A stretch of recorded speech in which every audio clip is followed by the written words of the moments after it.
everybody and welcome. In this video I'm going to show you how to change voice on Apple Maps.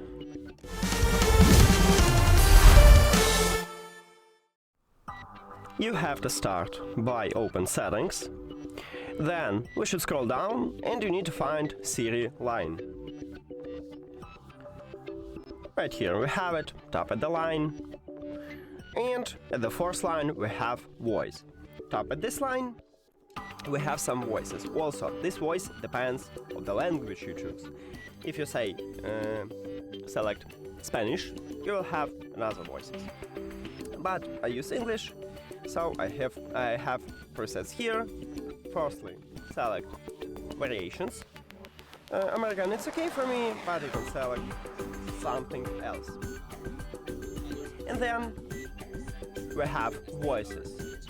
Tap on the voices and select the best one for you. When you select it, just go back, you don't need to apply it. But if you have some voice or variation, it will download it on your iPhone. And this changes the voice for Siri system, included Apple Maps navigation. So we did it. Thank you for watching this video. If you found it helpful, please consider subscribing to the channel and leave the like on the video. See you later!